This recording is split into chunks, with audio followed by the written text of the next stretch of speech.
하나님 아버지 감사합니다. 저희를 구원해 주셔서 함께 교제해 주신 은혜 감사합니다. 특별히 저희를 사랑하셔서 하나님의 귀한 자녀를 허락해 주시고 양육할 수 있는 귀한 기회 주심도 감사합니다.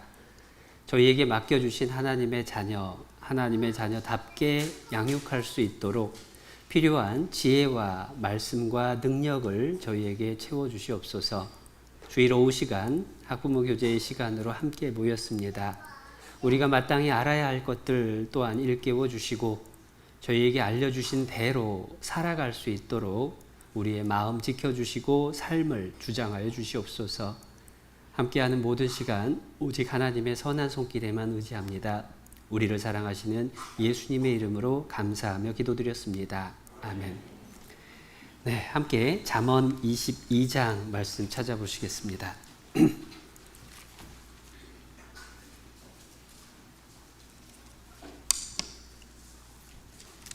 잠언 22장 6절 말씀입니다.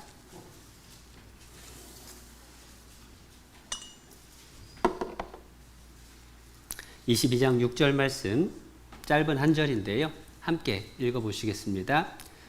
마땅히 행할 길을 아이에게 가르치라. 그리하면 늙어도 그것을 떠나지 아니하리라. 네, 오전에 인사드리고 또 오후에 다시 뵙습니다. 근데 제가 89년부터 2001년까지 교회학교 교사를 하다가 2002년에 전도인으로 부르심을 입었습니다. 그리고 초기에는 교회학교하고 상관없이 이제 복음 전하다가요, 2007년 8월부터 이제 교회학교에서 함께 교제를 하게 됐어요. 그래서 교회학교 담당 전도인이 된 거는 10년 정도 이렇게 됐는데요.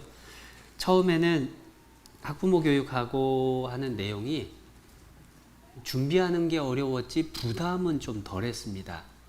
무슨 뜻이냐면 제 아이들이 아직 어렸기 때문에 그 아이들에게 제가 배우고 또 책을 공부를 하고 했던 내용들을 아이에게 얘기하고 가르치면 아이가 거의 그대로 따라오는 걸 보면서 이렇게 하면 되겠구나 라고 준비하는 것 자체는 어려웠지만은 말씀 전하는 부담은 조금 덜 했는데요.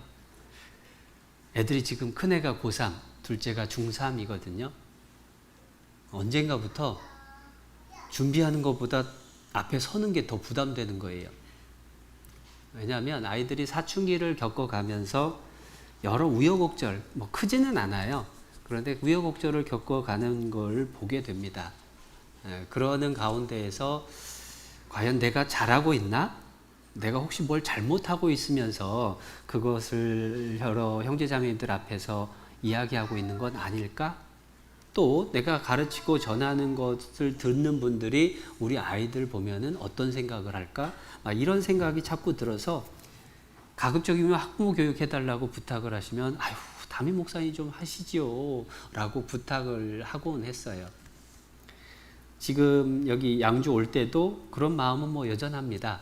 그러면서 한편으로는 이미 아이들이 다 장성해서 이제 학교 다 졸업하고 사회에서 자기 자리 잡아가고 이러한 목사님들이 학부모 교육을 해주시면 정말 좋겠다라고 생각을 자주 했었습니다.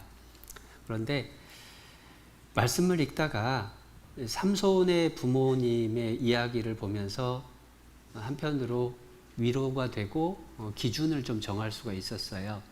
삼손의 아버지 마노아는 하나님의 사자가 네가 아들을 낳을 거다. 그리고 그 아이는 날 때부터 하나님께 바쳐진 나실인이 될 거다 라고 하는 소식을 들었을 때에 그 하나님의 사자에게 첫 번째 질문이 하나님이 주신 그 아들을 제가 어떻게 가르치고 어떻게 키워야 할까요? 그걸 물었던 분입니다. 그런데 하나님께 첫 번째 질문이 자녀 교육 어떻게 할까요? 물었던 그분의 아들이 삼손이죠. 삼손 하면 여러분 모범생이 떠오릅니까? 문제아가 떠오릅니까? 문제아가 떠오르거든요. 왜냐하면 커가면서 여자들, 그것도 이방 여자들의 치마폭에 쌓여서 많은 고난을 겪으면서도 계속 반복되는 죄를 짓는 모습을 보면 한편 답답하기도 할 정도죠. 그러다가 마지막에는 눈이 뽑히고 그리고 이방신들 신전에서 그걸 무너뜨리고 그 안에 같이 깔려 죽게 된 게 삼손입니다. 그 모습을 보면 삼손의 부모가 삼손을 잘못 가르쳐서 그랬을까? 여러분 어떻습니까? 부모가 잘못 가르친 걸까요? 부모는 제대로 가르쳤는데 삼손이 잘못한 걸까요? 네. 사실 부모는 정말 자녀를 바르게 키우고 싶은 간절함을 가지고 많은 노력을 했을 거예요. 그런데 아이의 모습은 전혀 그렇지 못했던 거예요. 그렇다면 하나님께서는 이 마노아와 그 아내에게 꾸중을 하실까요? 칭찬을 하실까요? 네. 많은 분들이 착각, 저 스스로도 그런 오해와 부담을 갖는 게 뭐냐면 내 아이가 잘못하면 내 책임이다 라고 하는 생각들을 쉽게 하잖아요. 그런데 엄밀하게는 하나님이 내게 물으시는 것은 내 아이가 잘 됐느냐 못 됐느냐 이걸 물어보시는 게 아니라 하나님이 저에게 아이들을 이렇게 가르쳐라, 아이들을 이렇게 대해라 라고 명령하신 것을 지켰나 안 지켰나만 물으실 거예요. 그렇기 때문에 삼손의 부모가 하나님의 사자가 알려준 대로 자녀를 가르치려고 그렇게 노력을 했었다라고 한다면 삼손이 어떤 모습으로 변화됐고 자랐건 간에 상관없이 마노아와 그 아내는 칭찬받는 거예요. 그 말씀을 생각을 하면서 제 스스로가 그래, 내 아이의 모습이 수시로 어떻게 변하느냐를 가지고 내가 그것 가지고 갈등하기 이전에 내가 과연 말씀대로 살고 있느냐, 말씀대로 가르치고 있느냐, 이걸 더 깊이 고민하고 지키려고 애를 써야 되겠구나 하는 그런 생각을 하게 됐어요. 그리고 또 하나는 삼손의 경우에 어찌 보면 문제아처럼 기억을 하는데 놀라운 것은 하나님 편에서 어떠냐예요. 히브리서 11장은 믿음장이라고 불리워집니다. 히브리서 11장에 믿음의 선배들의 이름이 기록되어 있는데 그 이름 속에 삼손이 들어가요. 삼손은요, 하나님 볼 때 믿음의 사람입니다. 솔로몬도 그 속에 이름이 못 올라갔거든요. 정말로 하나님 볼 때의 삼손이 어떤 모습이었길래 믿음장에 이름이 올라갔을까? 우리는 삼손이 걸어왔던 과정의 이야기를 들으면서 에휴, 어찌 저렇게 살았을까라는 생각을 자주 하는데 사실 중간 과정을 보고 쉽게 판단하면 안 돼요.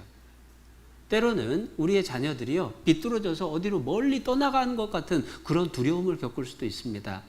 그러나 자녀가 멀리 떠나간 모습을 보고 주변에서 그 부모 욕할 것도 없고 그 자녀가 멀리 떠나간 모습이 마지막 끝부분이라고 생각할 필요도 없어요. 중간의 과정이 어찌됐든 하나님 앞에서 최종적인 평가를 받게 될 그때의 어떤 모습으로 서게 될 거냐, 그게 중요한 거죠. 지금 아무리 모범적으로 살더라도 마지막에 하나님 떠나서 살고 있다면 아무 소용 없는 거죠. 그래서 중간 과정 속에서 잘하건 못하건 아이들의 모습에 대해서 우리가 그것 가지고 너무 좋아할 것도 그것 가지고 너무 실망할 것도 없구나. 우리는 하나님이 명령하신 대로 끝까지 붙들고 내가 해야 될 일들을 꾸준히 해나가면 하나님께서 나를 평가해 주실 거고 내 자녀는 하나님 앞에서 그 자녀가 또한 가야 될 길을 가게 될 거다.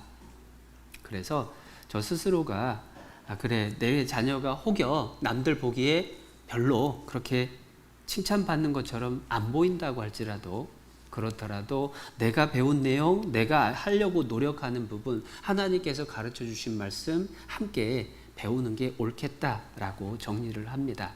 그래서 또 이렇게 앞에 설 수가 있게 됐어요.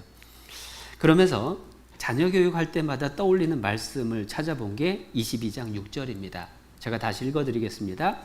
마땅히 행할 길을 아이에게 가르치라. 그리하면 늙어도 그것을 떠나지 아니하리라. 이 교육의 의미를 생각하는 단어인데요. 가르친다라고 하는 게 교육을 떠올리잖아요. 그런데 가르친다라는 말을 영어로 뭐라고 할까요? 네, 보통 teach라고 하는 단어를 제일 먼저 떠올립니다. 그런데 teach라고 하는 게 우리말로 가르치다인데 실은 영어 번역에 보면 teach라고 번역된 성경들도 있지만 의외로 많은 번역에 train up이라고 번역이 되어 있는 성경들이 있어요. train이라고 하는 거 혹시 무슨 뜻인지 아십니까? 네, 트레인 하니까 기차 생각하면 안 됩니다. 네, 추리닝이라고 하는 거 들어보셨나요? 네, 추리닝이 원래 트레이닝복, 트레이닝 할 때 입는 옷을 추리닝이라고 불러요. 근데 트레이닝이 뭐냐? 트레이닝이 훈련한다는 뜻입니다. 연습한다는 뜻이에요. 그러니까 train up이라고 하는 것은 훈련시킨다는 의미가 있다는 거고, 원래 히브리어 가르치다라는 단어가 하나크라는 단어예요. 그런데 하나크라는 단어가 어떨 때 쓰이느냐? 갓난아이가 이제 젖을 먹다가 이유식을 하고 단단한 식물을 먹게 점점 커가는 과정에서 부모가, 엄마가 아이가 입으로 자기가 스스로 씹어 먹을 수 있도록 이 엄마가 때로는 씹어서 때로는 갈아서 먹여주는, 아이 스스로가 자기가 먹을 것을 찾아 먹을 수 있게 훈련시켜주는 과정에 쓰이는 단어가 하나크예요. 그러니까 이 6절 말씀을 제대로 이해를 하려면 마땅히 행할 길을 아이에게 훈련시켜라, 연습시켜라, 그리하면 늙어도 그것을 떠나지 아니하리라, 그 뜻입니다. 솔직히 애한테 몇 가지 가르쳤다라고 해서 애가 늙어 죽을 때까지 그 가르쳐줬던 대로 사느냐? 실은 그건 아닙니다. 그러나 아이에게 훈련을 시켜서 몸에 배이게 해놓은 것은 늙어서까지 계속 되는 거예요. 우리말 속담도 똑같죠. 3살 버릇 80까지 가는 겁니다. 어려서 몸에 완전히 배일 수 있도록 습관을 만들어주는 것, 훈련시키는 것, 그렇게 하는 것이 진짜 교육이고 하나님이 명하신 것이고, 그렇게 되면 늙어서도 떠나지 않는 거예요. 그래서 가르친다라고 우리가 통상 얘기하는 것은요, 이해하고 알게 해주는 거예요. 훈련시킨다는 건 그 알게 된 것을 실제 행동으로 하게 하는 겁니다. 가르친다는 게 지식이나 마음을 다룬다면, 훈련시킨다라고 하는 건 그 사람의 의지를 바꿔서 행동하게 하죠. 그래서 훈련을 제대로 시키려면 어떻게 해야 되느냐, 뭐가 중요하느냐, 훈련이라고 하는 건 내가 말하는 것에 있어서 훈련의 결과가 바뀌어지는 게 아니에요. 훈련의 능력은 자녀를 특히나 훈련시키는 일에 있어서, 자녀를 가르치는 데 있어서 중요한 건 내가 뭐라고 말을 하느냐가 아니라 내가 어떤 사람으로 살아가고 있느냐, 그게 중요한 거예요. 그래서 많은 부모들이 자기가 생각하는 바대로 아이들에게 이야기를 합니다. 가르칩니다. 이렇게 해야 돼, 저렇게 해야 돼 라고 이야기를 합니다. 그런데 아이는 우리가 가르친 대로 변하는 게 아니에요. 우리가 살아가는 대로 따라오는 겁니다. 그래서 자녀는 부모의 그림자를 보고 자란다라는 말도 합니다. 그 얘기는 뭐냐면 앞에서 아무리 수백 가지 얘기를 하더라도 그 얘기대로 아이가 변하는 게 아니라 그 부모가 살아가는 모습 아이가 그대로 따라온다는 거예요. 그래서 우리는 아는 것을 가르치지만 우리와 똑같은 사람을 만들어내요. 그렇게 되는 이유는 간단합니다. 사람이 지식을 습득하는 통로가 있는데요. 지식 습득하는 통로 중에 89%가 눈을 통해서, 시각을 통해서 얻게 됩니다. 그리고 약 10%가 귀를 통해서 얻게 돼요. 거의 90%를 눈으로 보는 데서 지식을 습득하기 때문에 우리가 말하는 것의 영향보다 아이가 엄마 아빠가 하는 것을 보는 것의 영향이 9배나 많은 거예요. 그래서 우리는 훈련이라는 개념으로 생각해서 아이에게 말보다 내 행동을 보여주려고 노력해야 됩니다. 실제로 아이를 키우다 보면 말로 안 된다는 게 너무 명확해요. 엄마들이 주로 하는 말 중에 너 엄마가 몇 번이나 말했어 라고 말하는, 나도 모르게 그런 말을 하고 있는 자신을 발견할 때가 있죠. 자, 그 얘기는 뭡니까? 몇 번 말했더니 바뀌었다는 뜻이에요? 몇 번 말해도 안 바뀌었다는 뜻이에요? 안 바뀌었다는 뜻이에요. 물론 계속 가르치는 얘기, 계속 지적하는 거 있어야 됩니다. 그러나 그 말 해줬다라고 해서 바뀌는 게 절대 아니에요. 가정에서나 교회 안에서 신앙이나 항상 말보다 행동으로 본을 보여야 되죠. 고린도전서 11장을 찾아보겠습니다.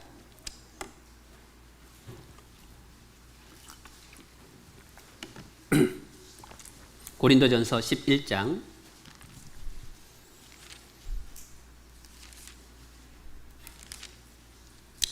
1절 함께 읽겠습니다. 내가 그리스도를 본받는 자 된 것 같이 너희는 나를 본받는 자 되라. 사도 바울이 예수님을 본받는 사람이 된 것처럼 이제 성도들에게 나를 본받는 자가 되라라고 당부하셨습니다. 신앙이 전수되는 것은 말로 되는 게 아니라 삶을 통해서 본을 보임으로 전해지는 거예요. 가정에서도 마찬가지라는 겁니다. 신앙이 전해지는 것은 반드시 부모가 어떤 모습으로 본을 보이느냐에 따라서 바뀌어요. 특히 아이가 어릴수록 본을 보이는 게 더 중요합니다. 왜냐? 아이가 어릴수록 부모의 모든 것을 따라하고 싶어 해요. 한 번은 어느 목사님이 자기 아들 얘기를 해주는데요. 한참 전 얘기입니다. 이 목사님은 안구건조증이 있습니다. 안구건조증이 있으면 어떻게 되죠? 눈을 계속 깜빡거립니다. 그런데 본인은 안구건조증 때문에 어쩔 수 없이 깜빡이는데 어느 날 아들 보니까요. 깜빡이는 거 연습하고 있는 거예요. 아빠처럼 되려고. 물론 아이가 커서는 그거 안 합니다. 그러나 어릴 적에는 부모가 하는 모습이 뭐든지 따라 흉내내는 게 아이들이에요. 그러니까 어릴수록 더 본을 보여야지 말만으로는 절대 안 됩니다. 더더군다나 아이가 커가면 그러면 말이 통하느냐? 말은 통하는데 말로는 못 바꿔요. 옛날보다 요즘 시대 아이들이 말로 더 못 이깁니다. 예전에는 엄마 친구 아들은 있잖아. 공부도 잘하고 엄마 생일날 선물도 하고 집안 청소도 잘하고 얼마나 잘하는지 모른다 하면은 옛날 애들은 그냥 고개 푹 숙이거나 아니면 아무 말 못하고 짜증내고 지방으로 쾅 들어가 버리고 끝났어요. 근데 요즘 애들한테 엄마 친구 아들은 막 하면서 얘기를 하잖아요. 그러면 애들이 눈 빤히 쳐다보면서 얘기한답니다. 엄마, 그 친구 엄마는 어떻게 하나 좀 보세요. 라고 얘기를 한대요. 할 말이 딱 사라져 버리는 거예요. 엄마한테만 그러는 게 아닙니다. 한 번은 아이가요, 계속 게임하고 계속 놀기만 하고 그러니까 걱정된 아빠가 한마디 했습니다. 야, 이놈아, 링컨 대통령은 네 나이 때 그 통나무집에 살면서도 책을 빌려다가다 밤새워서 읽었단다. 너 좀 훌륭한 사람 되게 책 좀 봐라. 아들이 또 한마디 하죠. 아빠, 링컨 대통령은 아빠 나이에 대통령 됐거든요. 아빠 뭐 했냐 이거예요. 요즘 아이들 꿈이 뭔지 설문조사를 하면요. 요즘 아이들 장래 희망이 재벌 아들이래요. 무슨 뜻이죠? 나는 하기 싫은데 아빠가 빨리 돈 벌어라고 얘기입니다. 요즘 아이들 말로는 정말로 이기기 힘들어요. 말로 가르치는 것은 한계가 너무 뚜렷합니다. 행동으로 나타내서 보여줘야 돼요. 그런데 행동으로 보여주는 것이 한두 번 보여줬다고 애들이 변화하느냐? 절대 아니죠. 훈련이라고 하는 건 한두 번의 본을 보여갖고 되는 게 아닙니다. 끊임없는 반복이 중요한 거예요. 운동선수들 훈련하는 모습 보시면요. 단순한 동작을 끊임없이 반복을 하는 거예요. 야구 선수들이 공 던지는 거 하루에 수백 개를 계속 똑같은 동작으로 던집니다. 축구 선수들이 공 차는 것도 하루 종일 똑같은 동작을 연습을 합니다. 그렇게 완전히 내 몸에 배일 때까지 반복을 했을 때에 실제 경기에 나서서 그 행동, 그 동작이 나오기 때문에 끊임없는 반복을 하는 거예요. 마찬가지입니다. 아이들을 가르치는 데 있어서도요, 끊임없이 반복해서 아이들을 가르쳐주고 본을 보여야 돼요. 그런데 아이들에게 반복해서 그 어떤 행동을, 좋은 행동, 좋은 모습을 본을 보이기 위해서는 먼저 내 자신이 그것이 익숙해져야죠. 그러려면 내 자신이 반복해서 그걸 익혀야 아이들에게 반복해서 보여줄 수 있는 겁니다. 내가 배우지 않으면 아이들에게 가르칠 수 없어요. 내가 끊임없이 반복해서 습득을 하고 훈련을 해야 아이들에게 제대로 본을 계속해서 보여줄 수가 있는 겁니다. 그런데 가끔 배우는 것 가지고 한두 번 애들 앞에 이렇게 한다 저렇게 한다 보여줘 봤자 아무 소용 없는 거예요. 제가 한 번은 다른 목사님이 얘기해 주시는 걸 듣는데 참 공감을 했습니다. 학부모 교육 시간에 어느 어머님이 나 전달법에 대해서 교육을 받았답니다. 나 전달법이라는 건 아이의 문제 행동을 봤을 때에 너 왜 그렇게 했어? 이건 너 전달법이고요. 나 전달법은 네가 이렇게 해놓은 걸 보니까 엄마 마음이 속상하다. 엄마가 너무 힘이 든다. 그게 나 전달법이에요. 너 전달법은 상대의 마음을 닫게 만들고 나 전달법은 상대의 마음을 열리게 만든다. 뭐 이런 강의를 들었습니다. 아, 그래. 내가 여지껏 말투가 잘못됐구나. 고쳐야지. 나 전달법으로 말을 해야지. 결심을 하고 집에 갔어요. 집에 딱 문을 열었는데 집안이 난장판인 겁니다. 애들이 다 뒤엎어 놨어요. 평소 같았으면 너희 어쩌고 저쩌고 하면서 막 소리 지르고 화를 냈을 텐데 그래도 배운 게 있잖아요. 그래서 꾹 누르는 겁니다. 그리고 배운 대로 했어요. 누구누구야, 네가 이렇게 어지럽혀 놓은 걸 보니까 엄마가 너무 마음이 아프구나. 자연스럽게 연습대로 했습니다. 그러자 아이가 놀라운 반응을 보였죠. 엄마, 하던 대로 하세요. 아마 아이도 알았을 거예요. 아이고, 또 엄마 어디 가서 뭐 듣고 왔구나. 하루 이틀 하다 말겠지 뭐. 자, 그렇게 본을 보여가지고는 바뀔까요? 안 바뀔까요? 안 바뀐다는 거예요. 내가 바뀌어야 내 아이가 바뀌어요. 근데 내가 바뀌려고 하더라도 나 스스로도 반복하지 않으면 내가 안 바뀌잖아요. 나 전달법 한두 번 했다고 내 말투 바뀌는 게 아닙니다. 끊임없이 나 전달법으로 얘기하는 것을 반복하고 1년, 2년 지나야 어느 순간 나 전달법으로 말을 하고 있는 자기를 발견할 수 있는 거예요. 반복이 중요합니다. 제가 여기 가까운 인천교회 어린이 집회를 갔을 때에 동일한 기간에 중고등부 집회가 있었어요. 제가 어린이 집회하고 중고등부는 다른 목사님이 집회를 하고 중고등부는 교육관, 어린이 집회는 본당. 인천교회는 혹시 아시겠지만 본당하고 교육관이 떨어져 있습니다. 그리고 그 울타리가 교회 울타리가 있는 게 아니라 그냥 일반 도로예요. 주차장 겸 사용하는 이면 도로입니다. 그러니까 본당에서 교회당 쪽으로 가다 보면 교회 아닌 땅들, 놀이터, 주차장, 도로 그걸 지나야 교육관에 가요. 제가 어린이 집회를 마치고 점심 식사하러 약속 장소로 가기 위해서 교육관, 전도인실을 향해서 가는데요. 마침 중고등부도 끝났습니다. 그리고 중고등부 학생들이 우르르 나오는 거예요. 그런데 놀라운 건 그 학생들이 저를 보고 안녕하세요, 안녕하세요 인사를 해요. 신기했습니다. 왜냐하면 제가 중고등부 집회를 한 게 아니에요. 더더군다나 그때가 벌써 한 9년 전 얘기거든요. 그러니까 교회학교 어린이 집회를 한 지도 얼마 안 됐을 때입니다. 아이들이 나를 알 리가 없어요. 근데 나를 보고 인사를 하는 게 너무 신기해서 교회당 안에서 인사하면 또 이해가 되는데 아니 그냥 큰 길가에서 인사를 하는 걸 보고 신기해서 그곳 목사님께 여쭤봤습니다. 목사님, 애들이 진짜 인사 잘하네요. 비결이 뭔가요? 목사님의 대답이 딱 한마디였습니다. 7년 걸렸습니다. 라고 하시더라고요. 처음 목사님 부임했을 때 애들 진짜 인사 안 하더래요.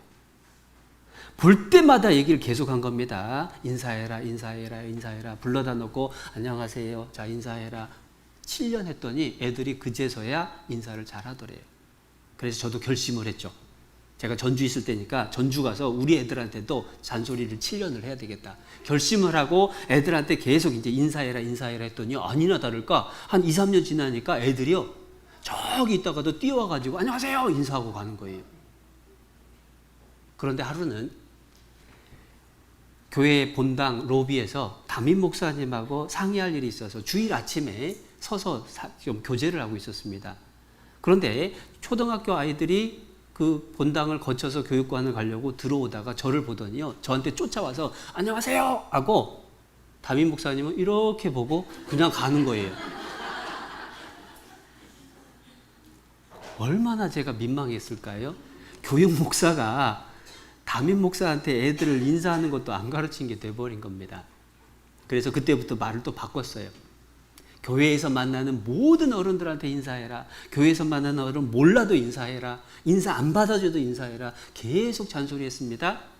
또 한 2, 3년 지나니까 조금씩 바뀌더라고요.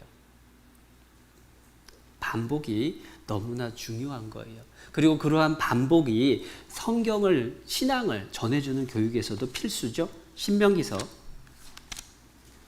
6장입니다.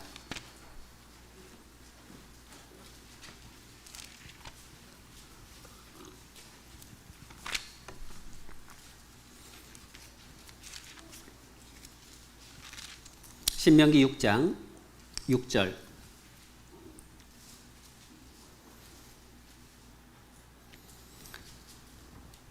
6절 말씀 5절부터 제가 읽어드리겠습니다. 너는 마음을 다하고 성품을 다하고 힘을 다하여 네 하나님 여호와를 사랑하라. 오늘날 내가 네게 명하는 이 말씀을 너는 마음에 새기고. 7절부터 9절은 함께 읽겠습니다.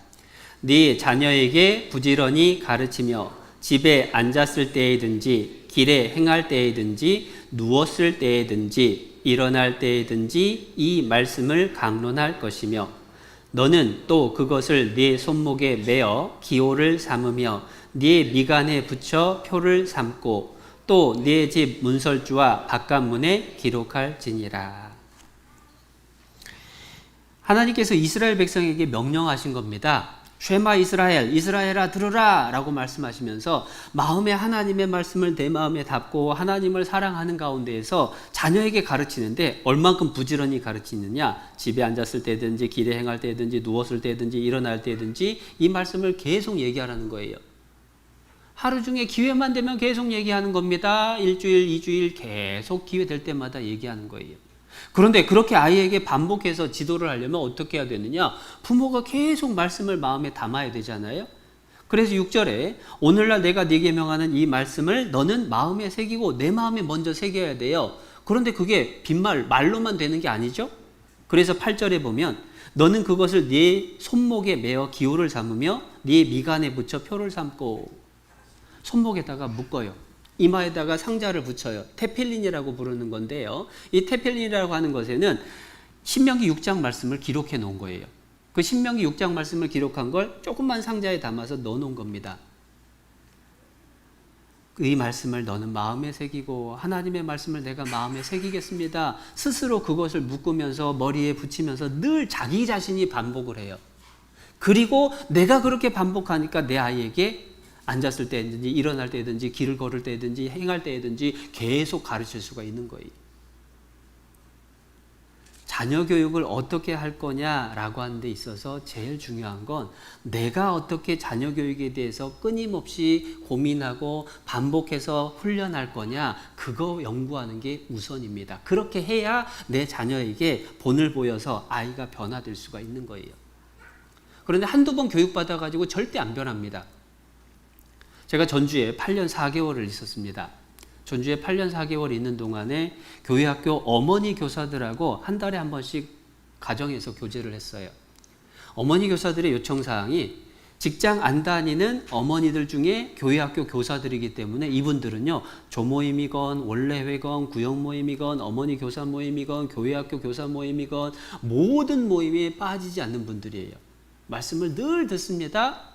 그분들이 제게 요청사항이 뭐냐면 성경 말씀만 배우는 것은 너무 많이 배우니까 어머니들이자 교회학교 교사니까 아이들을 어떻게 가르쳐야 되는지 그 구체적인 방법을 이야기해달라. 그게 요청사항이었어요. 벌써 10년 전 얘기입니다. 그러니까 제가 그 당시 뭐 많이 알지도 못하는 상태에서 고민하다가 그러면 제가 좋은 책을 선정해서 공부를 해서 그 공부한 내용을 어머님들에게 다시 이렇게 설명을 해드리겠습니다 해서 책을 정하고 그 책을 한 챕터, 한 장씩을 제가 공부를 해서 정리를 합니다. A4 용지로 만들어서 나눠드리고 설명해드린 다음에 남은 1시간 정도를 서로 같이 교제하고 궁금한 걸 이야기를 나눴어요. 그러니까 이런 학부모 교제 시간이 매달 있었어요. 그런 셈이죠. 그렇게 공부를 하는데요. 1년 지나서 책 한 권 끝나고 2년 지나서 책 한 권 끝나고 거의 1년이면 책 한 권 이상이 끝나요. 근데 세 번째 되면서부터 제 마음에 문제가 생기기 시작했어요. 분명히 제목도 다르고 분명히 지은이도 다르고 출판사도 다르고 그런데 내용을 정리해서 강의를 하다 보면 예전에 했던 거하고 똑같은 얘기 다시 하고 있는 거예요. 그래서 어머님들에게 여쭤봤습니다. 아니, 제가 또 공부를 하다 보니까 결국은 하던 얘기 또 하고 하던 얘기 또 하고 하게 되는데 계속 할까요? 그랬더니 어머님들이 뜻밖의 대답을 하셔요. 똑같은 얘기 반복하니까 좋네요. 그러셔요. 아니, 왜요? 그 어머님, 집사님이셨는데 집사님 대답이 이겁니다. 제가 처음에 그 강의를 들었을 때는 그런 것도 있구나 알게 됐대요. 두 번째 똑같은 얘기, 거의 비슷한 얘기를 들었을 때는 맞아, 그거 한번 해봤어야 되는데 마음에 그 기억이 났답니다. 세 번째 그 얘기를 들었을 때에는 아이고 내가 하기로 해놓고 또 까먹었네. 5년 6년 지나니까요, 배웠던 걸 집에서 하고 있더래요. 어머님들의 스스로 경험한 간증입니다. 실제로 그런 거예요. 내 아이를 반복적으로 훈련시켜야 그 아이의 삶이 변하는데, 그러려면 내가 반복적으로 계속 배우고 연습해야 아이들에게도 반복적으로 연습시킬 것이 가능한 거예요. 그래서 이런 학부모 교육의 시간은 교회에서 준비한 1년에 한두 차례 가지고 만족하면 절대 안 됩니다. 다 잊어먹어요. 어떻게 해야 되느냐? 들었던 거 녹음해놓고 다시 듣는 것도 방법이고요. 요즘은 인터넷에 워낙 많은 정보들이 공개가 돼 있으니까 그런 것들을 계속 찾아서 공부하는 것도 방법이고, 책을 보는 것도 방법이고, 어쨌든 내가 잊어버리지 않아야 내 아이에게 제대로 가르친다. 그러기 위해서 내가 계속 봐야 된다. 계속 생각해야 된다. 그거를 꼭 마음에 새겨야 될 것 같아요. 그렇지 않으면요, 한두 번 해보다가 또 제자리, 한두 번 해보다가 또 제자리 그래요. 정말 안타까운 건 뭐냐면요, 여러분 중에 그런 마음을 겪으신 분들이 계실 거예요. 어렸을 때 부모님의 어떤 말투나 부모님의 행동 때문에 너무 속상했던 그런 경험들이 있을 수 있습니다. 그때 결심을 했었을 거예요. 내가 그러면 절대 저렇게 안 한다고. 나는 절대 엄마처럼 안 산다고. 그런데 결혼해서 자식 낳고 살다 보니까 내가 그렇게 싫어했던 엄마의 말투, 그 했던 행동 똑같이 하고 있는 나를 보고 깜짝 놀라는 일 없나요? 결심은 했거든요. 안 하려고 결심을 했는데 그거 하고 있어요. 왜 그럴까요? 늘 봤던 것이 내 속에 어디엔가 숨어 있던 거예요. 새겨져 있던 거예요. 그리고 상황이 되니까 그게 튀쳐나온 겁니다. 우리 아이에게 내가 늘 보여주는 모습이 결국 당장 그 아이에게서 안 나타나더라도 시간이 지난 어느 순간 그 아이가 그렇게 살게 되는 모습을 보게 될 거예요. 그러니까 실망하면 안 됩니다. 그리고 나 또한 포기하면 안 됩니다. 계속 반복하는 것들이 필요한 거예요. 그런데 그렇게 반복해서 가르치려고 보니까 문제가 뭐냐면, 반복해서 가르치는 내용이 많으면 반복해서 가르칠 수 있을까요, 없을까요? 내가 그거 기억하는 것조차도 너무 힘들어요. 반복해서 가르쳐 주려면 몇 가지 중요한 것으로 요약하지 않으면 안 돼요. 다양한 많은 종류를 잔소리하고 고쳐주고 본을 보일 게 아니라 몇 가지만이라도 반드시 아이에게 심어줘야 되겠다. 그것을 정하는 게 필요합니다. 그런데 저도 아이 키우는 입장에서 섣불리 이것만은 가르치십시오라고 얘기하기는 부담스럽죠. 그래서 저도 인터넷 강의도 듣고, 또 서울교회나 다른 큰 교회에서 학부모 교육이 있었던 것도 듣고, 대전교회 또 학부모 강의했던 거, 다른 목사님들이 하셨던 거 또 듣고 막 하거든요. 그러다가 이거다 싶은 게 있었어요. 서울 학부모 교육 시간에 홍 목사님이 말씀하셨던 내용 중에 그 강의 시간에 자녀에게 4가지만 가르치십시오라고 요약해 주신 게 있었습니다. 듣는 순간에 이거다 싶었어요. 적어도 저보다 먼저 자녀를 키우셨고, 적어도 저보다 말씀을 더 깊이 묵상을 하시고 고민하셨던 분이고, 그분이 정해주신 게 크게 도움이 된다라고 생각을 했어요. 그러면서 4가지로 요약을 하려고 하는데요. 그런데 왜 많은 내용이 아니라 적은 내용이라도 확실히 하는 게 중요하냐, 그것도 조금 이해할 필요가 있습니다. 말을 키우는 목장이 2개가 있었어요. 한 목장은 둘 다 말을 키우다 보니까 말들은 잘 뛰잖아요. 울타리를 넘어서 막 도망가니까 잡아오는 게 일이에요. 그래서 한 목장은 고민하다가 말을 키우는 목장이 울타리를 엄청 높게 했어요. 도저히 말이 뛰어넘지 못하게. 그리고 그 안에다가 풀어놨습니다. 또 한 목장은 울타리 높이 올리는 게 쉬울까요, 어려울까요? 어렵지요. 그래서 고민하다가 이놈들 못 도망가게 해야 되겠다 해서 묶어서 키웠어요. 울타리 놔두고. 그리고 말들이 컸습니다. 경주를 하게 됐어요. 울타리 높이 키운 목장 말이 잘 뛸까요? 묶어놓은 말이 잘 뛸까요? 어느 쪽이요? 울타리 높은 쪽이 잘 뛰어요. 왜요? 도망갈 생각은 포기했지만 그 안에서는 뛰어다녔거든요. 그런데 묶어놓은 집은요, 도망가고 싶은데 묶여있으니까 하다가 포기해버리거든요. 답답해서. 그러니까 뛰질 못하는 거예요.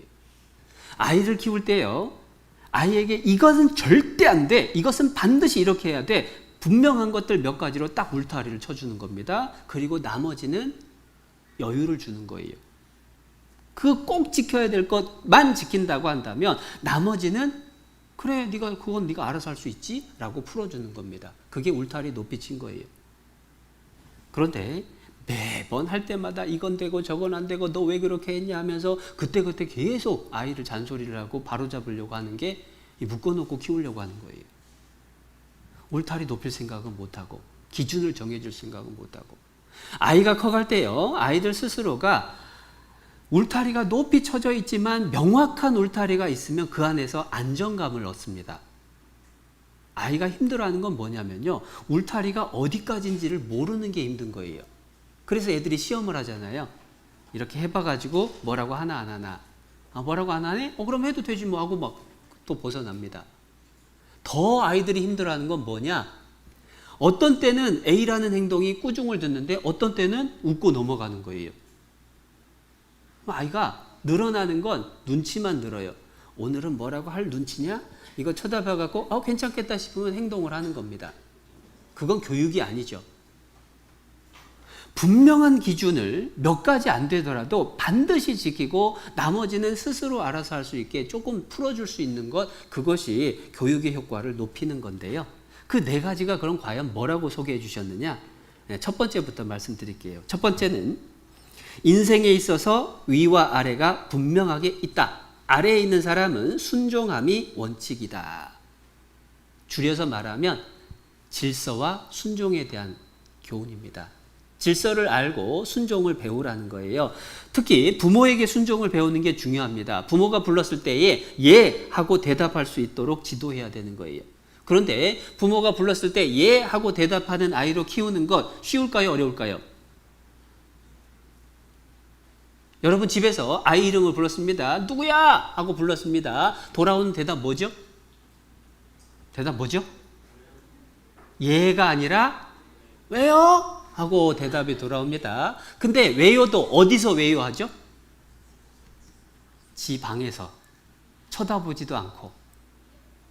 그런데 제 어렸을 때에 이게 가요인지 동요인지 뭐 국민가요인지 모르겠어요. 이런 노래가 있었습니다. 예솔아 할아버지께서 부르셔 예 하고 달려가면 너 아니고 네 아범, 뭐 이런 노래가 있었어요. 그 당시에는 항상 기준이 뭐냐면 부모님이 부르면 와서 무슨 일이신데요? 예 하고 얼굴 보여야 됐죠.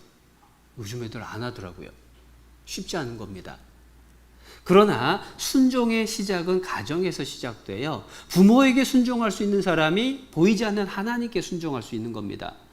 부모에게 이해할 수 있는 사람이 하나님께 이해하는 것이 가능하잖아요. 부모님에게 왜요 하는 사람이 하나님께 뭐라고 하겠어요? 하나님이 이렇게 살아라 하는데 왜 그렇게 살아야 되는데요? 하는 마음이 올라오는 겁니다. 질서에 대한 순종이 중요해요. 그래서 성경의 인물 중에 정말 훌륭한 인물들은 부모에게 순종했던 사람입니다. 뭐 대표적인 인물하면 다윗입니다. 다윗은요 8형제 중에 막내입니다. 한 번은 블레셋과 전쟁이 일어나서 3명의 형이 전쟁터에 나갔어요. 아버지가 궁금한 거예요. 그래서 막내를 불렀습니다. 그리고 말씀하시기를 야 먹을 거 여기 싸줄 테니까 가서 형들 어떻게 지내나 보고 전쟁 상황이 어떤지 알아보고 오너라. 자, 전쟁터는 나이가 좀 들어서 가야 될까요? 어린 애가 가야 될까요?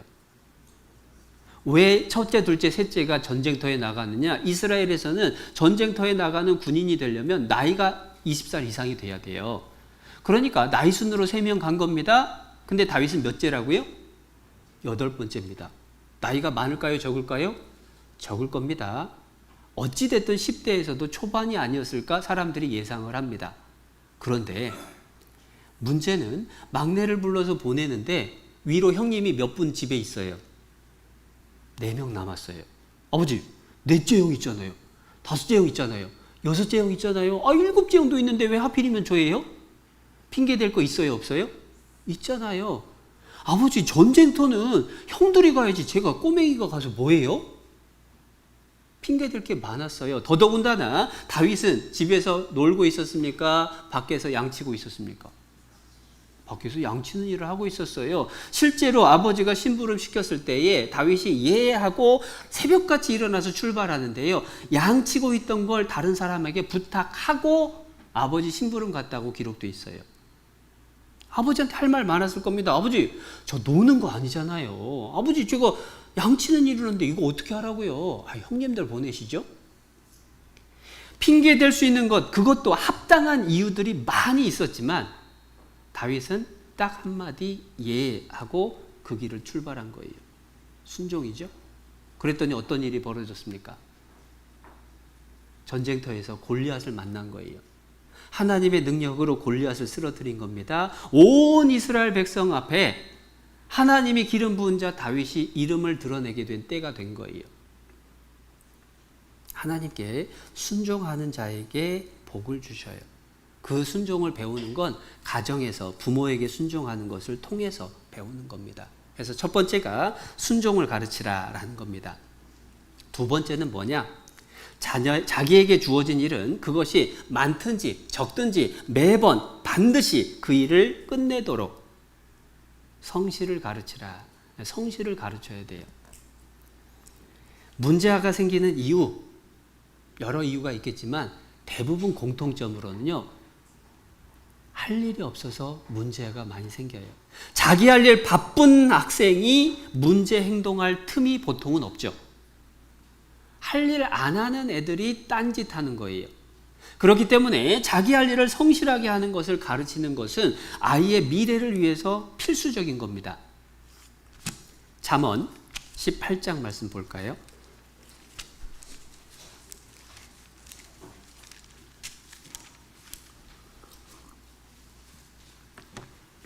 잠언 18장 9절 18장 9절 말씀 함께 읽겠습니다. 자기의 일을 게을리하는 자는 패가 하는 자의 형제니라. 집 망해먹는, 집 말아먹는 자의 형제니라. 게으르다라고 하는 건요, 하나님 앞에서 악한 거예요. 자기 할 일을 안 하고 딴짓하는 것은 하나님 앞에서도 잘못된 겁니다. 그렇다면 아이들이 할 일이 뭘까요? 아이들이 초등학생, 중학생, 고등학생 학교 다니고 있습니다. 할 일이 뭘까요? 공부하는 거죠. 공부하는 것을 가르쳐야 돼요. 그래서 내 아이가 학생이라면 학생의 도리로, 학생의 의무로서 공부하는 것은 필수입니다. 그래서 그 공부하는 것을 성실하게 하는 걸 가르쳐야 돼요. 그런데 오해하면 안 됩니다. 성실을 가르치라고 했지 성적을 요구하라고 하시진 않았어요. 그런데 많은 분들이 착각합니다. 아이들이 성실했냐 이것보다 성적 어떻게 나왔냐를 더 크게 생각하는 순간 교육이 무너지는 거예요. 무슨 얘기냐면요, 어떤 아이는 대충 놀면서 공부를 해도 90점, 95점, 100점 맞아요. 어떤 아이는 밤새 공부했는데 시험 보고 나면 50점, 60점 맞아요. 자, 내 아이가 둘이 있는데 하나는 놀고 있다 시험 봤는데 90점 맞아왔고, 한 놈은 정말 열심히 하다가 시험 봐서 성적 받아왔는데 60점 맞아왔어요. 누구 칭찬하죠? 솔직히 이게 문제인 거예요. 성적을 자꾸 관심을 가지면 하나님이 생각하는 교육하고 틀려져요. 제가 아는 형제님 한 분은요, 공부를 어떻게 하냐면 팔짱 끼고 공부해요. 팔짱 끼고 볼펜도 안 들어요. 책을 이렇게 한 페이지 넘기고 쓱 쳐다보고 한 페이지 넘기고 쓱 쳐다보는데 시험만 보면 합격해요.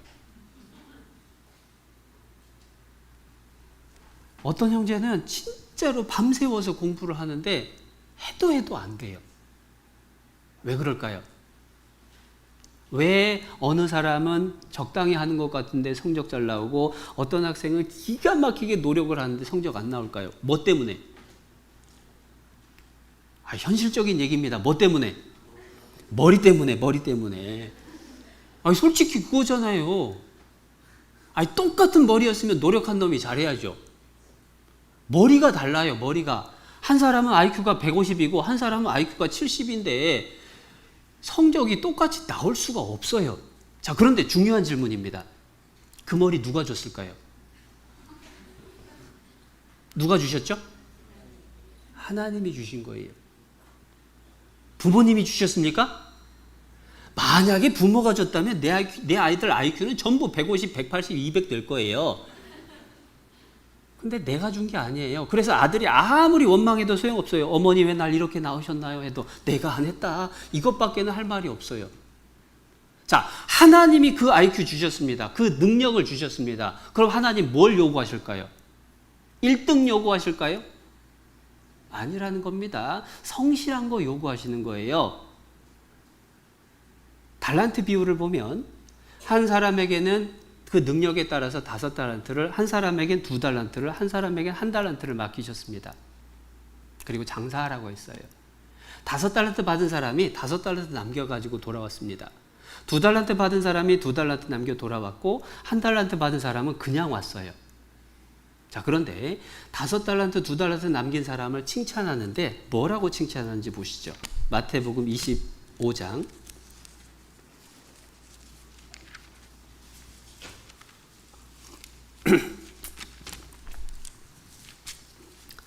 마태복음 25장 21절 21절은 5달란트 남긴 사람이 받은 칭찬입니다. 23절은 2달란트 받은 사람이 받은 칭찬이에요. 여러분은 21절, 저는 23절 읽겠습니다. 읽어보겠습니다. 그 주인이 이르되 잘하였도다 착하고 충성된 종아 네가 작은 일에 충성하였음에 내가 많은 것으로 네게 맡기리니 네 주인의 즐거움에 참여할지어다 하고. 여러분 몇 절 읽으셨어요? 21절. 저는 몇 절이요? 근데 들어보니까 내용이 똑같아요. 토시 하나 차이가 없이 똑같습니다. 근데 생각해 보세요. 5달란트가 많습니까? 2달란트가 많습니까? 5달란트 남겨온 사람이 2배 반이나 남겼어요. 근데 왜 칭찬이 똑같죠? 왜 칭찬이 똑같죠? 5달란트 남긴 사람 원래 얼마 받았어요? 5 받았어요. 2달란트 남긴 사람 원래 2달란트 받았어요. 5달란트 남긴 사람도 받은 거에 비하면 100%, 2달란트 남긴 사람도 받은 거에 비하면 100%. 똑같이 성실했습니다. 똑같은 칭찬받아요. 토시 하나 다르지 않게 똑같이 받을 겁니다. 그런데 상상해 보는 겁니다. 5달란트 받은 사람이 3달란트 남기고 2달란트 받은 사람이 2달란트 남겼어요. 자, 누가 많이 남겼죠?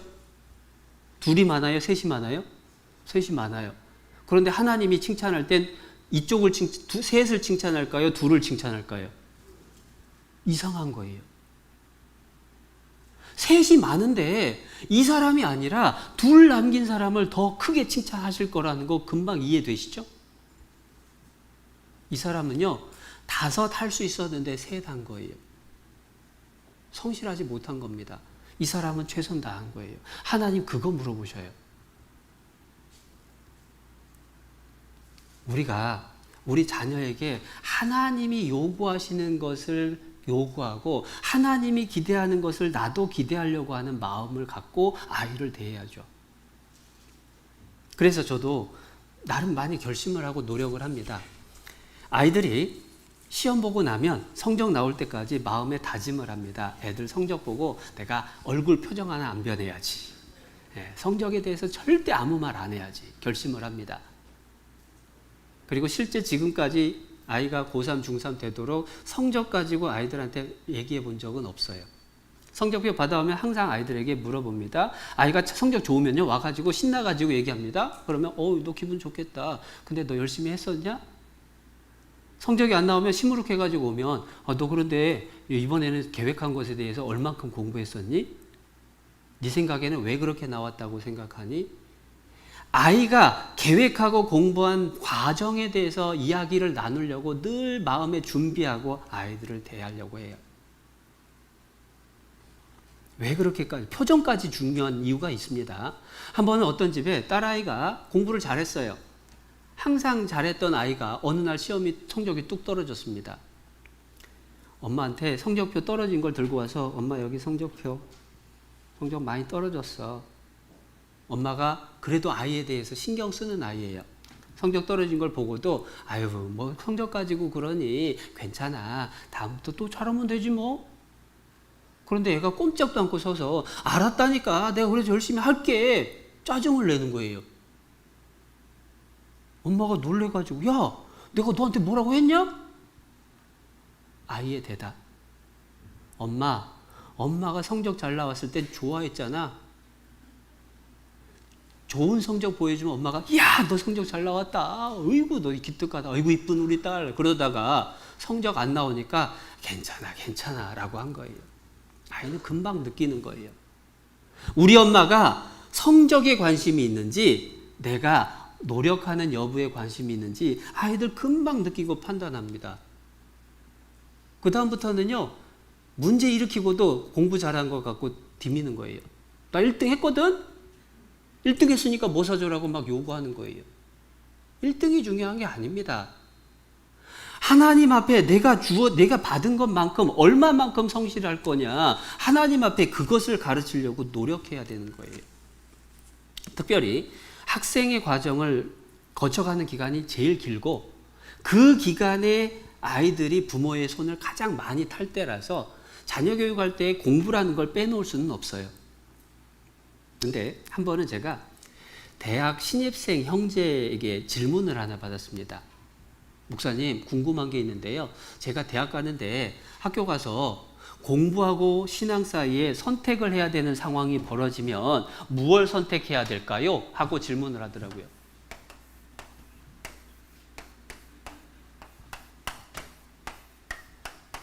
자, 여러분에게 물어본다면 뭐라고 대답해 주시겠습니까? 공부하고 신앙 속에서 선택해야 된다면 뭘 선택해야 될까? 공부요? 신앙이요? 저는 뭐라고 했느냐? 형제님, 질문이 잘못됐네요.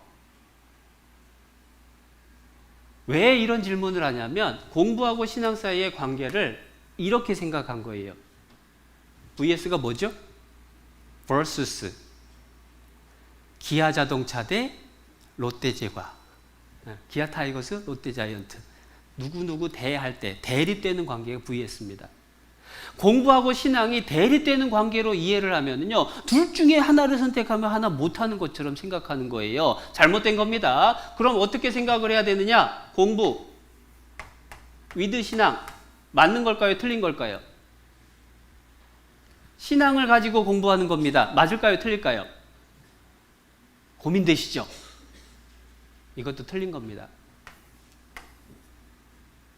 신앙을 가지고 공부하는 건 중심이 공부입니까? 신앙입니까? 신앙을 가지고 뭐 한다고요? 공부한다고. 신앙은 수단이고 공부가 목적이 돼버려요. 잘못된 겁니다. 그럼 공부하고 신앙의 관계가 뭐냐? 공부, 신앙. 공부라는 건 신앙생활의 일부인 거예요. 신앙이 똑바르다는 것은 할 일 열심히 성실히 하는 사람이 신앙을 똑바로 하는 겁니다. 형제님들이 직장 다니는데요, 교회 생활은 기가 막히게 열심히 잘하는데 회사 가가지고는 농땡이 치다가 맨날 상사한테 싫은 소리만 듣고 일을 잘라 말라 이런 상황이 되고 있습니다. 신앙생활 잘하는 걸까요? 잘못하는 걸까요? 잘못하는 거예요. 교회 생활도 신앙생활, 직장이나 학교 생활도 신앙생활, 가정에서의 생활도 신앙생활, 전부 신앙생활이에요. 신앙생활이라는 건 오늘 낮에 11시 말씀 시간에도 배웠지만 구원받은 사람이 주님 앞에 갈 때까지의 과정이 신앙생활인 거예요. 먹고 자고 공부하고 일하고 쉬고 모든 게 신앙생활의 일부가 돼 있는 거예요. 그렇기 때문에 다 해야죠. 다. 잠언 22장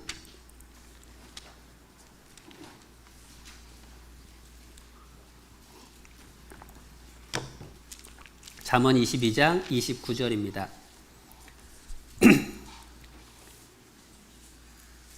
22장 29절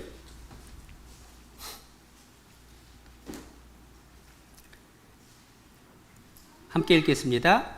네가 자기 사업에 근실한 사람을 보았느냐? 이러한 사람은 왕 앞에 설 것이요 천한 자 앞에 서지 아니하리라. 자기에게 하나님이 맡겨주신 사업이 있어요. 그것에 근면성실한 사람은 만왕의 왕이신 하나님 앞에도 서게 될 거예요. 이 세상에서 뿐만 아니라 만왕의 왕이신 하나님 앞에 설 수 있으려면 내게 맡겨주신 모든 사업에 다 성실해야 돼요. 그게 올바른 신앙입니다. 그래서 제가 대학 입학했을 때 제 선배 형제 자매님들이 저한테 몇 가지 해준 얘기가 있어요. 첫 번째 얘기, 우열 형제님 공부도 주님 일이에요. 열심히 해야 돼요. 라고 얘기해 주셨어요. 당연히 그래야죠 하고 열심히 하려고 했습니다. 그런데 두 번째 얘기가 비수처럼 꽂혔어요. 마음이 무거워졌습니다. 두 번째 해준 얘기, 무열 형제님 장학금은 그리스도인들을 위해서 만들어주신 하나님의 제도예요. 장학금 놓치면 안 돼요. 뭔가 아니라고 말을 하고 싶은데 이게 이유가 생각이 안 나요. 근데 그 말이 일리가 있는 게요. 고등학교 때까지는 실력 차이가 워낙 큰 사람들끼리 섞여 있기 때문에 성적 올리는 게 어렵죠. 대학은 성적 순으로 어느 정도 걸러졌습니다. 이제 비슷한 실력을 가진 사람들이 모인 자리에서는 누가 성적이 잘 나오게 돼요? 성실한 사람이 나오게 돼요. 그러니까 그 말이 맞구나 싶으니까 성실하려고 애쓸 수밖에 없게 됐어요. 공부를 할 때에 학생이라면 열심히 해야 돼요. 모든 그리스도인이 1등 될 수는 없고 될 필요도 없지만 모든 그리스도인은 성실해야 됩니다. 왜냐? 그게 신앙생활의 일부니까. 다 고려해야 돼요. 그리고 공부에 대해서 한 가지 더 말씀드리면요. 이 공부라는 것을 한자로 썼던 것이 교훈이 돼요.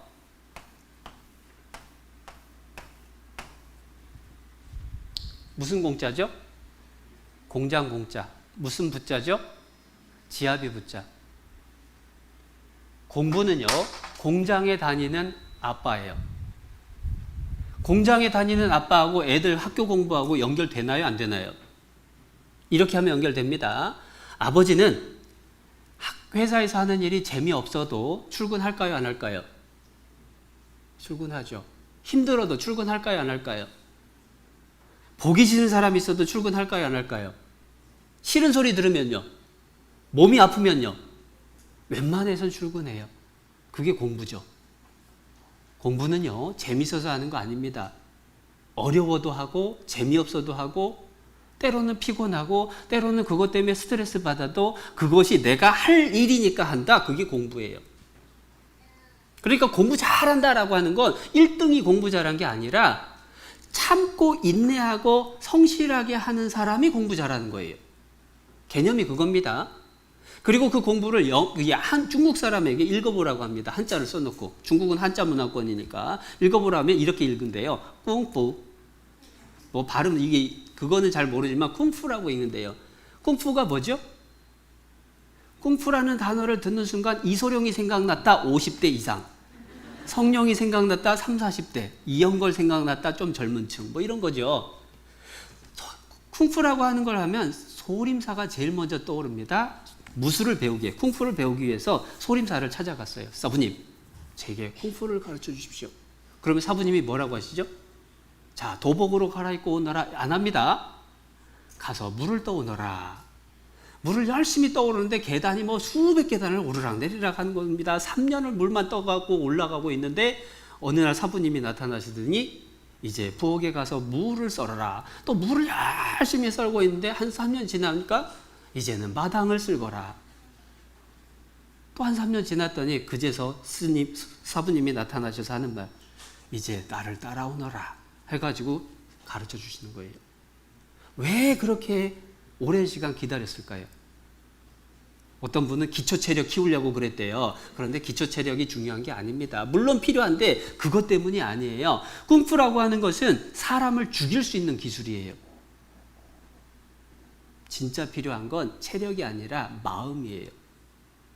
자기 스스로를 통제할 수 있는 그러한 능력이 필요한 겁니다. 짜증나고 힘들고 스트레스 받고 낙심이 되고 정말로 답답할 때에 분을 내고 화를 내고 포기할 게 아니라 참고 기다릴 줄 아는 그 성실함이 필요한 거죠. 공부라는 건 성실을 가르치는 겁니다. 우리 아이에게요, 성실을 심어주려고 정말 애써야 돼요. 그런데 문제가 심각한 게 하나 있어요. 우리 시대에 우리 아이들이 성실한 걸 배워야 되는데 성실을 배울 수 없도록 회방하고 망가뜨리는 무서운 게 있죠. 뭐죠? 말 안 해도 아시죠? 스마트폰. 스마트폰에 대해서 어떤 분이 이렇게 정의를 내리시더라고요. 사주는 순간 후회하고 안 사주면 사줄 때까지 들볶이고 싸우는 이 시대의 흉기, 이 스마트폰. 스마트폰이요, 예전에는 TV를 보는 게 문제면은 TV 거실에다 놓고 통제하면 됐어요. 심지어 TV를 많이 봤나 안 봤나 밖에 나갔다 돌아와도요, 많이 봤나 안 봤나 금방 알죠. 탁 TV 위에 손을 얹어보면 이 녀석이 몇 분 동안 TV를 봤구나 하고 짐작이 와요. 컴퓨터를 가지고 인터넷을 하고 하는 것들도 금방 통제가 가능해요. 공개된 장소에서 하고 일정 시간 뒤가 되면 애들이 거실에서 못 지내잖아요.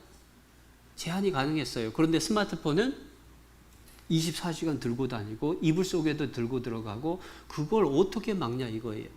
더더군다나 TV 프로그램, 영화, 게임, 인터넷 모든 것이 이 속에 다 들어있어요. 어떻게 하냐 이거예요. 이 게임을 하고 영화를 보고 인터넷에 빠져 있는 사람들이 공부를 하면요, 효과가 안 나와요. 미국에서 실험을 했습니다. 숙제를 내주면서 책을 찾아서 손으로 적어서 숙제를 내라고 학생들한테 얘기하고 또 다른 그룹에게는 컴퓨터로 조사해서 파일로 만들어서 이메일 보내라고 했어요. 똑같은 숙제를 방법만 달리해서. 그리고 일주일 뒤에 물어봤습니다. 일주일 뒤에 얼마만큼 기억하느냐라고 하는 것을 물어봤어요. 그랬더니 기억하는 양이 전혀 달라지죠. 일주일 뒤에 책을 보고 공부했던 아이들은 70% 이상을 기억해요. 그런데 컴퓨터 조사해가지고 복사해서 붙여넣기 해서 제출했던 아이들은 10% 조금 넘게 기억을 하더래요. 거의 6배 차이가 나는 겁니다. 그래서 미국의 정말 좋은 학교들은 학교에서 컴퓨터도 못 쓰게 하고 휴대폰도 못 갖고 들어오게 하는 거예요. 심지어 아이폰, 아이패드 만든 스티브 잡스, 아이패드를 출시했을 때 기자들이 물었거든요. 회장님의 아이들은 아이패드를 좋아하시나요? 스티브 잡스, 고인이 된 그 회장님 대답. 우리 아이들은 아이패드가 있다는 것도 몰라요. 그게 대답이었어요. 정작 자기 자녀들에게는 절대 못 쓰게 해주고, 그리고 남들한테는 엄청나게 많이 쓸 수 있도록 모든 것들을 만들어준 거예요. 왜냐하면 그거 보고 쓰다 보면 바보 되는 거거든요. 생각하는 힘이 사라지거든요. 옆에서 주어준 정보에 따라서 끌려가는 사람이 돼버리는 겁니다. 결국은 남 밑에서 어렵게 살 수밖에 없는 존재로 만드는 무서운 도구가 돼버린 거예요. 그러한 스마트폰을 우리 아이들의 손에다가 쥐어주고 웃고 있을 수가 없는 겁니다. 그렇게 아이들의 성실을 깨트리는 스마트폰에 대해서 기준을 정해줘야 돼요. 그런 의미에서 저희 집은 아이들이 스마트폰 있을까요, 없을까요? 고3, 중3. 없으니까 이런 소리 하고 있겠죠. 아이들 초등학교 때부터 노래 불렀습니다. 아빠 스마트폰, 아빠 스마트폰. 우리 반에 나만 없어. 진짜냐? 아니, 뭐 또 없는 애가 있기는 있는데. 중학교 갔어요. 아빠 스마트폰. 진짜 우리 반에 나만 없어. 실제로 저희 둘째 같은 경우는요, 학교 선생님이 애한테 뭐라고 했대요. 신상카드 이렇게 쭉 적다가 너 휴대폰 번호 없는데요? 장난치지 말고 빨리 말해. 진짜 없는데요? 선생님이 이상하다고 뭐라고 하시더래요. 아직도 없습니다. 큰애는 이제 아이들이 어려서부터 그렇게 사달라고 매달릴 때 제가 뭐라고 했냐면, 니들 고등학교 가면 얘기해보자. 지금은 절대 안 돼. 자, 그러면 고등학교 가면 사준다는 얘기예요? 그때도 안 사준다는 얘기예요? 고등학교 가면 얘기해보자. 얘기해서 살지 말지 이제 그때 정하기로 한 겁니다. 그런데 큰애가 고3이니까 이미 지났잖아요. 고등학교를 기숙사 있는 학교로 들어가게 됐습니다. 기숙사 있는 학교로 들어가는 아이에게 제가 말했어요. 야, 이제 너 휴대폰 하나 해야지. 아이의 대답이 나 없어도 돼? 야, 아빠하고 통화하려면 그래도 하나 있어야지. 아니, 친구 그거 가지고 하면 되지. 아니, 그게 아니라 아빠가 연락할 일도 있잖아. 제가 사정사정해서 폴더폰, 피처폰이라고 하죠. 그거 하나 해줬어요. 그렇게 3년 지내고 있습니다. 제가 왜 고등학교 가면 얘기해 보자고 했냐면, 당시에 신문 기사 중에 고등학교 중에서 상당수 고등학교에서 아이들 스스로 피처폰으로 변화기 바꾸는 운동, 그런 분위기가 있다는 기사가 떴었거든요. 왜 이런 아이들이 생겼을까? 그때쯤 되면 이해할 수 있겠다 싶은 거예요. 말이 통하겠다 싶은 거예요. 그래서 고등학교 가면 얘기하자라고 미뤘는데 아니나 다를까 아이가 그렇게 대답하더라고요. 둘째는 말도 못 꺼내죠. 누나가 그러니 뭐 둘째는 말도 못 꺼내고 사달란 말도 지금은 아예 안 합니다. 고등학교 가서도 기대 안 할 거예요. 어차피 피처폰 들고 다니나 없이 사나 아마 똑같다고 생각할 거예요. 더 재밌는 건 저희 집엔 TV가 없는 지 지금 12년 됐어요. TV 없습니다. 스마트폰 없습니다. 컴퓨터는 일주일에 2번 1시간 이내밖에 못 써요. 숙제하는 거 빼고. 애들 뭐 하죠? 할 게 없어서 책 봐요. 할 게 없어서 책 보면 애들이 괴로워할까요? 재밌어할까요? 여러분, 신기한 건요, 스마트폰을 보다가 책을 보면 안 봐져요. 재미없어요. 근데 스마트폰이 없는 상태에서 보면 그 나름의 재미가 있어요. 아무리 책 봐라 해도 안 되는 이유가 실은 따로 있는 겁니다. 내가 아이에게 어떻게 가르쳐 주느냐, 무엇을 손에 쥐어주느냐, 너무 큰 영향을 주는 거예요. 우리 아이들에게요, 될 수 있으면 스마트폰 늦게 줘야 돼요. 일단 줬다고 하더라도 그거 최대한 규칙을 정해서 지키지 않으면 회수하는 것까지도 약속을 해놓고 시작해야 돼요. 몇 시 이후에는 충전을 위해서 엄마 방에 있는다. 언제 얼마만큼 쓰기 시작하면은 그거는 정지. 얼마 이상 약속을 어기면 그거는 아예 휴대폰 해지. 약속을 정해서 통제할 수 있는 힘을 스스로 키워줘야 돼요. 그게 성실을 가르치기 위해 할 일입니다. 이 얘기하면 애들은 되게 싫어하는데 다행히 중고등부 애들은 안 보이는 것 같아서 저희들끼리만 이렇게 알고 있으면 되겠습니다. 그리고 네 번째로 목사님 얘기하셨던 게 정직을 가르치라예요. 세 번째도 빼야죠. 세 번째가 뭐냐면 아이가 이성교제하는 것은 적극적으로 말려라. 말리기 위해서 도시락이라도 싸가지고 쫓아다니면서 말려라. 그래도 안 말려지거든. 이사를 가면서라도 못하게 해라. 표현을 제가 거의 그대로 옮긴 건데요. 처음에 듣고 저도 놀랐어요. 그렇게까지 해야 되나? 근데 왜 그랬을까? 왜 그렇게 말씀하셨을까? 생각하는데 이유가 있더라고요. 질풍노도의 시기를 지나고 있습니다. 언제 어떻게 불붙을지 모르는 아이들, 이성교제라는 것 속에서 어떤 실수를 범하게 될지 모르잖아요. 그러니까 피할 길을 미리 준비를 해놔야 됩니다. 금하고 울타리 쳐주는 게 필요한 거예요. 그런데 왜 그렇게까지 강해야 될까? 두 번째 이유. 다른 잘못든, 다른 죄는요, 내 스스로가 아이고 내가 잘못 살았구나 뉘우치고 결심하면 돌이킬 수 있어요. 그런데 이방인을 사귀고 있었습니다. 그런데 말씀 듣다가 내가 이거 아니구나 결심을 했어요. 그리고 이방인 친구에게 말했습니다. 야, 우리 이제 그만 만나. 그러면 그 친구가 그래, 신앙을 위해서는 그렇게 해야지. 그렇게 하자. 너 열심히 교회 다녀라. 해주냐 이거예요. 요즘 뉴스에 나오는 스토킹, 데이트 폭력, 얼마나 많은 험악한 일들이 있는지 몰라요. 상대가 있는 불순종이기 때문에 금하는 것이 옳다, 피하는 것이 옳다는 거예요. 요셉의 경우에는 보디발의 아내가 유혹하는데 뛰쳐나갔잖아요. 자리를 안 만들었던 겁니다. 그게 지혜로운 거예요. 실제로 학부모님 질의응답은 예전에 받은 거 오늘 아침에 잠깐 봤는데 이거 잠깐 봐가지고 대답을 다 자세히 드리진 못하는데요. 이성교제에 대한 질문이 한 분이 있었어요. 그런데 자연스럽게 이 말씀 통해서 정리하실 겁니다. 이성교제 금하는 게 옳아요. 그런데 금하더라도 죄악시에서 너 그러면 이제 하나님한테 천벌 받는다고 막 이렇게 겁주고 너 나쁜 사람이다라고 이렇게 욕하라는 얘기가 아닙니다. 어떻게든 하나님 말씀대로 살아갈 수 있도록 지도하는 게 목적이니까 그 마음속에 하나님 말씀대로 살게 지도하고 기도해주고 권해하고 달래고 옆에서 그걸 도와줘야 된다는 거예요. 그리고 네 번째가 정직을 가르치랍니다. 뭐 정직을 가르치라는 굳이 설명 안 해도 다 아실 거예요. 당연히 구원받은 사람이 정직해야죠. 사람 앞에 정직하지 못하면서 하나님 앞에 정직할 수가 없게 되잖아요. 그래서 네 가지를 가르치라라고 말씀하셨는데 꼭 그 네 가지가 아니어도 돼요. 우리 집은 좀 다른 거, 중요한 거, 내가 생각할 때 중요한 거 다른 걸 생각할 수도 있는 겁니다. 그래서 그거는 각자가 한 번 더 생각해 보시고 또 정하시면 돼요. 저희 집은 이성교제에 대한 것은 빼고 지내왔었어요. 왜냐하면 아이들이 어렸을 때인데다가 큰애가 중고등학교 가는데도 남자애들에 대해서 전혀 관심이 없어요. 그래서 그건 강조를 굳이 안 해도 되겠다.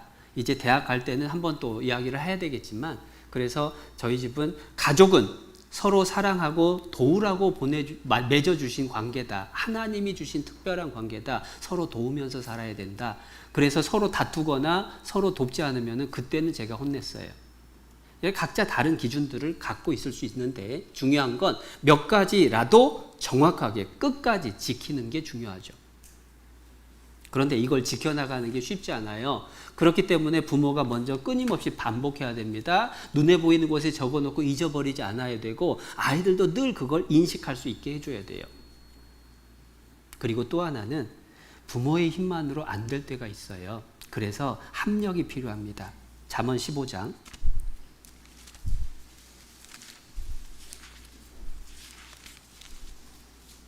잠언 15장 22절 22절 말씀 함께 읽겠습니다. 의논이 없으면 경영이 파하고 모사가 많으면 경영이 성립하느니라. 혼자 될 게 아니라 서로 의논하고 뜻을 모으고 계획을 같이 세우고 합력하는 게 필요해요. 부모님하고 선생님하고 주변 어른들하고 서로 합력해야 됩니다. 내 아이의 문제 행동 내가 얘기하는 게 가장 중요해요. 부모의 책임이 제일 큽니다. 그리고 선생님들이 돕는 역할이에요. 하나님이 교회학교 교사에게 학생의 신앙에 대해서 책임지라고는 안 합니다. 책임은 부모가 져야 돼요. 그러나 그 책임을 감당하기 위해서 뜻을 모으고 능력을 도움을 받는 것은 합력이에요. 상의하는 가운데 있습니다. 오늘 제 말씀 끝나고 나면은 분반별로 또 모여서 교제하시잖아요. 아이들 상태에 대해서 아이들이 어떻게 변화될 것에 대해서 머리 맞대고 고민하고 방법을 찾고 교회에서 자주 만날 때마다 아이들에 대해서 정보를 주고받고 상의하고 부탁을 하는 시간들이 이어져야 돼요. 그럴 때에 힘이 납니다. 그럴 때에 잊어버리지 않게 돼요. 그래서 교회 안에 있으면서 우리가 아이들을 교회학교에 보낼 수 있다는 건 축복이거든요. 그런데 교회학교 보내놨으니까 교사들이 책임져라. 그건 절대 안 됩니다. 성경에 어떤 구절을 찾아봐도 교회학교 교사에게 자녀 신앙을 책임지라고 하는 말씀 없어요. 부모에게 책임지라고 하신 겁니다. 그래서 더 책임감을 가지고 하시되 교사는 도움을 줄 수 있는 보조교사다. 내가 정교사다 라고 하는 생각을 항상 갖고 아이들을 가르치셔야 돼요. 교사들이 뭔가 이런 것들이 염려가 됩니다 라고 이야기를 해준다면 그거 귀 기울여서 듣고 어떻게 하면 그러면 아이를 고치고 지도할 수 있을까 상의하고 도와주셔야 돼요. 서로. 그럴 때 우리 아이들이 정말 말씀에 합당한 모습으로 변화될 거라고 기대합니다. 제가 쫓겨가지고 시간에 쫓겨서 급하게 말씀드렸는데요. 잠시 기도하겠습니다. 사랑이신 하나님 아버지 감사합니다. 구원해 주시고 교회 가운데 거하며 교제해 주시고 또 귀한 자녀 양육할 수 있는 귀한 시간 허락해 주심 감사합니다. 그 기회가 기쁨으로 감사로 채워지길 원합니다. 그 기회를 통해서 아이들이 주님의 일꾼으로 주님 기쁘시게 하는 자로 성장되기를 원합니다. 그 일을 위해서 필요한 지혜와 능력 우리 부모님들 선생님들께 채워주시고 하나님께서 가르쳐 주시고 지혜 주신 대로 실제 삶이 변하고 행동으로 훈련시킬 수 있도록 또한 늘 일깨워 주시옵소서. 우리를 사랑하시는 예수님의 이름으로 기도드렸습니다. 아멘. 네, 말씀 전해 주시